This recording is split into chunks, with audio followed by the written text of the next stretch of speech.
I died choking on my own blood, the metallic tang flooding my mouth as the cold concrete of that Chicago alleyway kissed my cheek. My husband's face, Mark's face, hovered above me like a goddamn ghost, his lips curled in that smug half-smile he'd perfected over our 18 years together, whispering, "You always were too trusting, Kylie. Sweet dreams."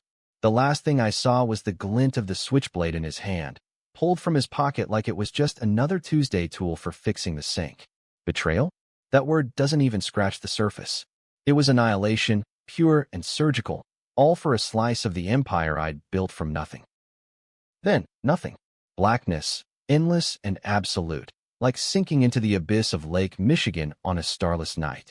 No white light, no pearly gates, no bullshit afterlife pep talk. Just the echo of his laugh, that low, guttural chuckle he'd let slip right before the knife twisted home. It replayed on loop, mocking me from the void. I thought that was it. 18 years of marriage, 2 kids we'd raised in the suburbs, a career I'd clawed my way up Wall Street to VP at Apex Financial, all flushed down the drain because I'd trusted the man who swore to have and to hold. But trust? What a joke.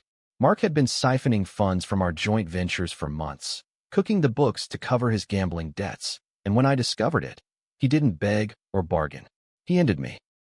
And just when the darkness started to feel like home, a jolt ripped through me, like lightning cracking open my skull. My eyes snapped wide, but it wasn't the alley. It was my old office at Apex, the one with the floor-to-ceiling windows overlooking the loop, sunlight streaming in like it gave a damn about my soul. My hands, gripped the edge of the desk, young again, unscarred, nails manicured in that deep crimson I'd favored back in 18. The date on my computer screen blinked. October 15th, 2018. 6 months before the merger that would make or break Apex's expansion into tech financing. 6 months before Mark's debts spiraled out of control and he decided I was the loose end. Holy shit, I whispered, my voice cracking like a teenager's. I was back, trapped in this body, this life, reliving the build-up to my own murder. My heart hammered against my ribs, a war drum in a chest that shouldn't be beating anymore. I could smell the fresh coffee from the Keurig in the corner, hear the hum of the city below, horns blaring, pedestrians cursing at jaywalkers. It was all too real, too vivid. And in that moment, as I stared at my reflection in the darkened window, 35, fierce-eyed, not the broken husk I'd become, I made a vow. This time, I wouldn't play the loyal wife. This time, Mark would choke on his own laugh. I didn't waste a second. My phone buzzed on the desk. Mark, of course, texting about dinner plans with the kids, emojis and all, like he wasn't plotting my demise. I deleted it without replying, my fingers trembling but resolute. First things first, secure the deal. The $140 million merger with Innovatech was my baby, the one that would catapult Apex into the big leagues, financing startups in AI and blockchain. I'd poured everything into it. Nights away from home, weekends buried in spreadsheets, while Mark played the supportive spouse, nodding along at cocktail parties, all the while eyeing the payout like a vulture. In my first life, I'd signed off on it blindly, trusting his advice that sweetened the pot for his shady side hustles. This time, I'd gut it from the inside out. I grabbed my coat, a tailored wool number from Nordstrom that still smelled like new money, and stormed out, heels clicking against the marble floors like gunfire. The elevator ride down was a blur, my mind racing through the timeline.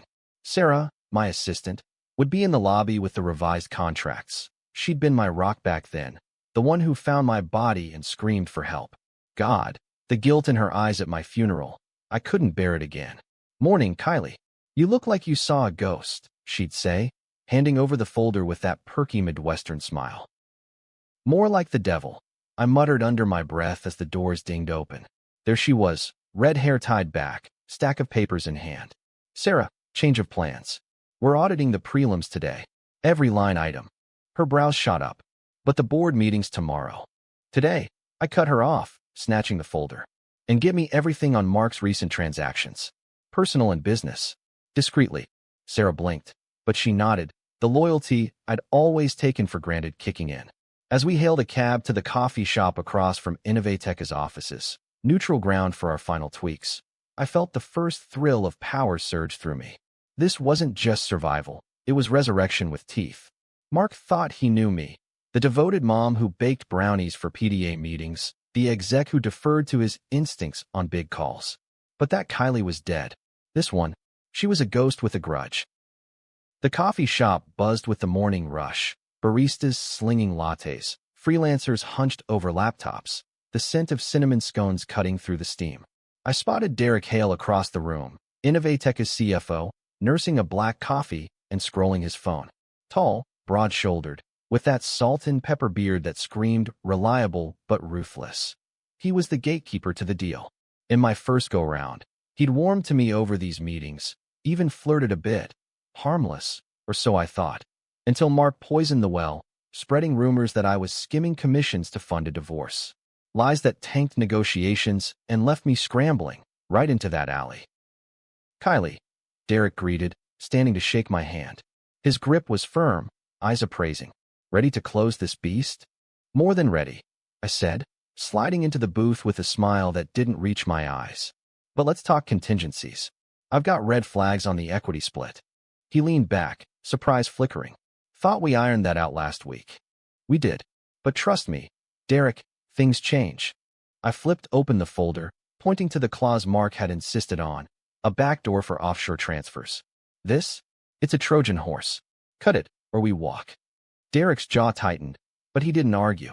We haggled for an hour, espressos cooling, voices rising just enough to draw glances from the suits at the next table. By the end, I'd clawed back 15% more equity for Apex, neutering Mark's escape hatch. As we signed the addendum, my phone lit up again. Mark, calling.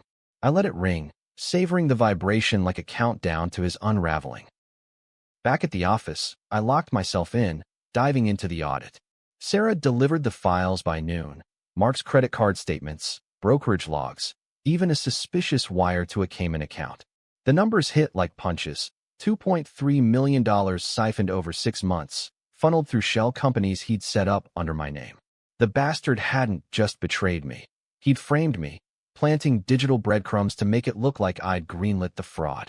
That's why the cops ruled my death a drug deal gone wrong. No leads, no suspects, just a grieving widow with questionable finances. Rage boiled up, hot and familiar, but I tamped it down. Revenge wasn't a sprint. It was a marathon with landmines. I forwarded the evidence to our forensic accountant, a grizzled ex-fed named Harlan who'd always had my back. Dig deep, I emailed. And Lupin Legal. We're building a case. The afternoon blurred into calls. Board members, wary but impressed by my sudden steal. Innovatech's lawyers, scrambling to align. By 5, the merger was locked, my leverage ironclad. I headed home to our brownstone in Lincoln Park, the kids' laughter echoing from the backyard as I pulled up. Emma, 7, with her gap-toothed grin. Tyler, 5, covered in mud from fort building.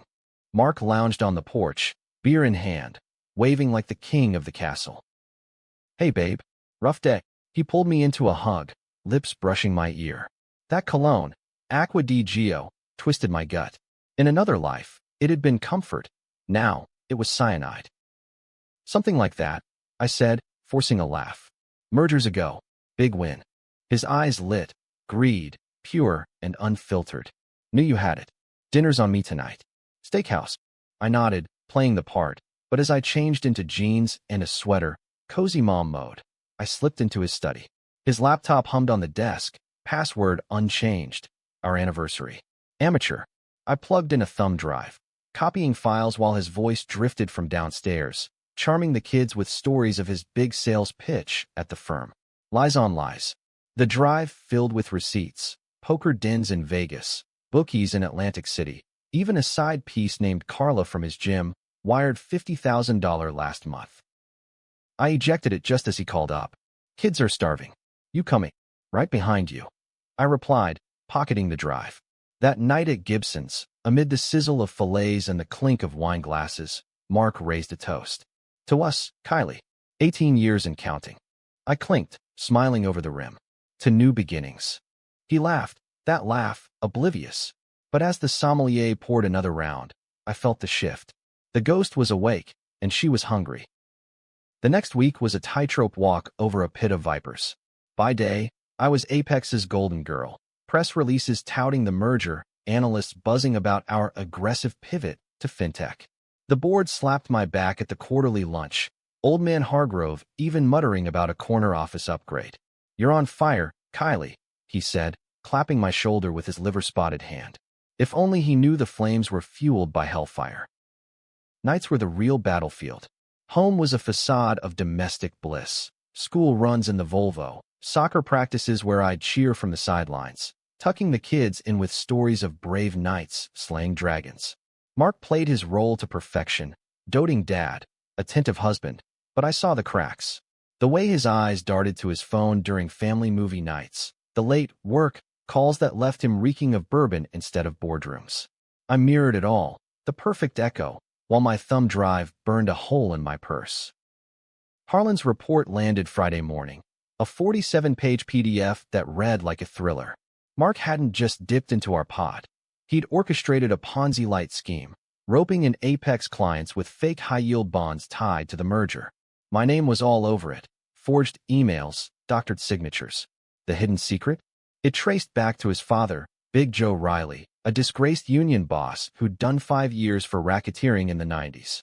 Mark had idolized the old man, aping his playbook, charm first, knife second. But Joe had left a trail, offshore trusts, dummy core, and Mark was sloppy, reusing IPs from his dad's old haunts.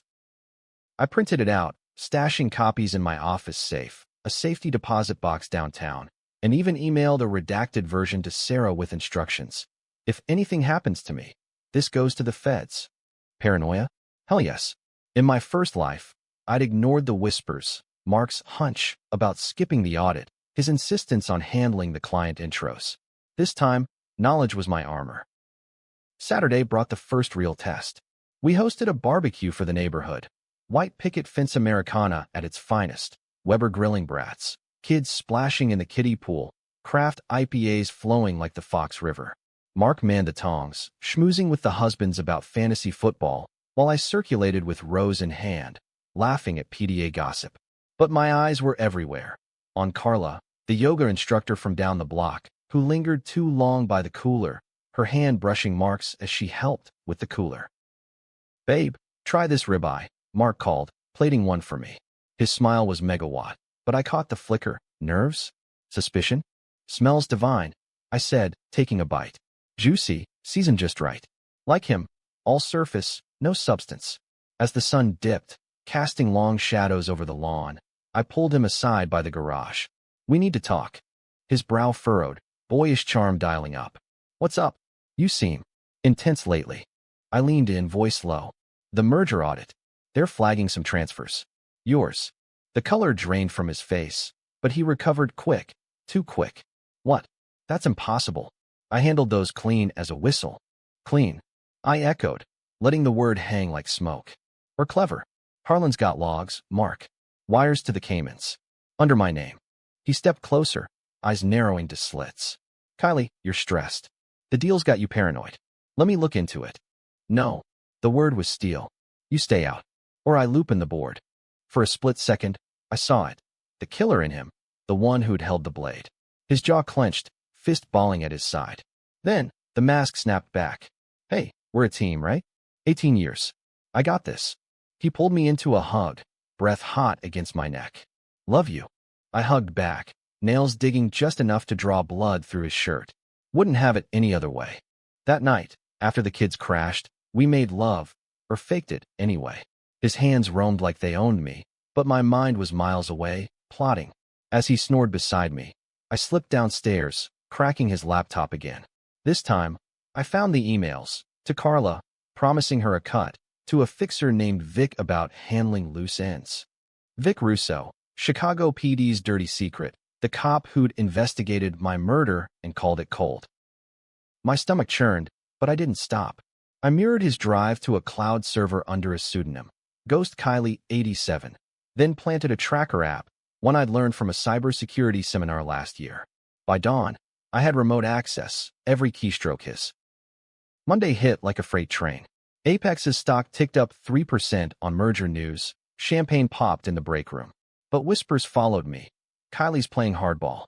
Derek called mid-morning, voice laced with admiration. "That addendum saved our asses." Drinks after work. Tempting, I said, glancing at the calendar. Mark had a client dinner, code for Carla. Rain check. Family stuff. He chuckled. Suit yourself. But seriously, Kylie, you're a force. If he only knew. I hung up, dialing Harlan instead. Escalate. Get the feds a prelim by Wednesday. You sure? This could torch the marriage. Torch it, I said. It's already ash. The controversial call came that afternoon. Confront Carla. Not subtle, direct. I drove to her studio in Wicker Park, the kind of boho spot with essential oils and $120 classes. She was mid-downward dog when I strode in, yoga pants hugging curves Mark clearly appreciated. Kylie? What a surprise. She unrolled her mat, all honeyed concern. Joining us. Private session, I said, gesturing to the empty back room. She followed, curious, closing the door with a soft click. Everything okay? Mark mentioned you're slammed with work. I pulled out my phone, cueing the email thread, screenshots, timestamps. Mentioned, huh? Like how he's mentioned wiring you hush money? Or promising you my house when I'm gone. Her face crumpled, then hardened. That's not. He said it was temporary. Alone. Alone for what? Your boob job or his bookie? I stepped closer, voice dropping to a hiss. Walk away, Carla. Now. Or you're collateral in a fraud case. She backed up, hands raised. I didn't know. God, Kylie, I'm sorry. Save it. Change your number. And if I see you near my family again, I'll bury you deeper than him. She nodded, tears streaking her Lululemon top, and bolted. Controversial? Hell yeah. Threatening a side chick in a Zen studio screamed unhinged soccer mom. But it worked. By evening, Mark's texts to her bounced, and his search history showed frantic Googles for divorce asset splits. He came home late, reeking of scotch. Rough night. The kids were in bed. I poured us wine in the kitchen, casual as pie. Carla stopped by the studio today. Said you two had a misunderstanding. His glass paused midair. What? I haven't. Liar. I set my wine down, eyes locked. End it. All of it. Or I walk, with everything. The air thickened, charged like a storm front. He set his glass down slow, deliberate. Kylie, you're imagining things. Stress. I slapped the phone on the counter, emails glaring. Imagine this. He scanned them, face twisting from denial to fury. You hacked me? Jesus, what the fuck? You did worse, I shot back. You stole from me. From us. We stood there, inches apart, the kitchen clock ticking like a bomb. Then, he laughed, that goddamn laugh. 18 years, and this is how you repay me? Accusations. Repay. I echoed, voice breaking just a hair. I gave you everything, Mark. And you? You planned my exit strategy. The words hung, raw and ugly. He lunged, not with a knife, not yet, but grabbed my wrist, hard enough to bruise. You think you're smart? Restarting this war? I'll take the kids, the house. Try it. I twisted free, grabbing a knife from the block, not to stab, but to warn. The blade caught the light, his eyes widening.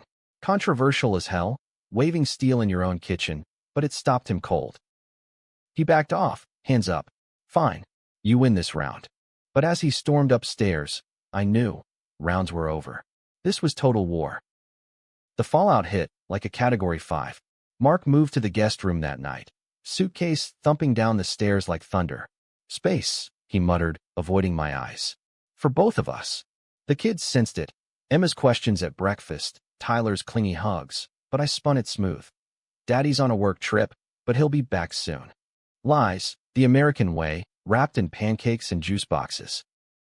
Apex consumed my days. The merger integration kicked off with a bang. Joint teams hashing out synergies in conference rooms that smelled like dry erase markers and desperation. Derek became a fixture, his dry wit cutting through the jargon. You're dismantling their org chart like it's Lego. He joked over lunch at the Gauge. Our first rain check redeemed. Pub fare, fish and chips, Guinness on tap. And for an hour, I forgot the ghost in my skin. You're different, he said, dipping a fry. I laughed, genuine for once. Near-death experience'll do that. He arched a brow. Metaphorically, something like. Flirting back felt dangerous, a spark in dry tinder. In my first life, I'd have shut it down, loyal Kylie, through and through. Now, it was leverage, or maybe just life, clawing back what Mark had stolen. But the real storm brewed at home. Mark's lawyer, a slick weasel named Preston from his golf club, Send a demand letter by courier Tuesday. Interim custody, asset freeze pending irreconcilable differences. I forwarded it to mine, Elena Vasquez, a shark in stilettos who'd shredded bigger fish. Counter hard. I told her over speaker in my office. Full custody, alimony, and I want his financials subpoenaed yesterday. Done, Elena purred. But Kylie, this gets messy. Contested divorces in Illinois? It's a bloodbath. Good, I said. Let it bleed.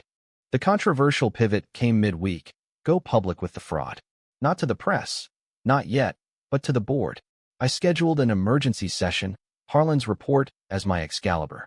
They filed in Friday, 10 gray suits around the table, Hargrove at the head nursing his antacids. Gentlemen, and Lisa, I started, nodding to our lone female director. We've got a cancer in the merger.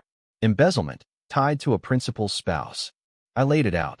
The wires, the shells, Mark's fingerprints glowing like neon. Murmurs rippled, shock, then calculation. This hits the street. Lisa asked, sharp as attack. Not if we contain it. But we cut ties now, or risk indictment. Hargrove steepled his fingers. And your play, Kylie? Freeze his access. Audit everything. And I stepped back from lead, temporarily. Clean hands. It was a gamble, controversial as handing over my baby. But it bought trust, insulated me. They voted unanimous. Isolate, investigate, proceed. Mark exploded when I told him. Voicemail first, then pounding on the door at midnight.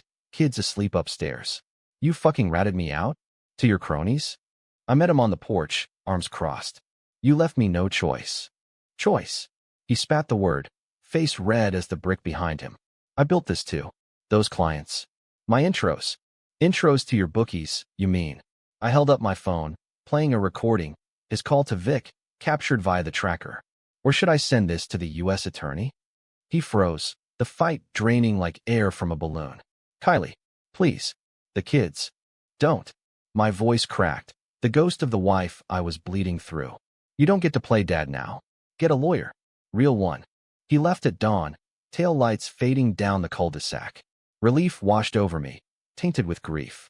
18 years, prom nights in '01, our wedding in Napa, the night Emma was born, Mark crying harder than I did. All poison now, but I'd choose this ache over the blade any day.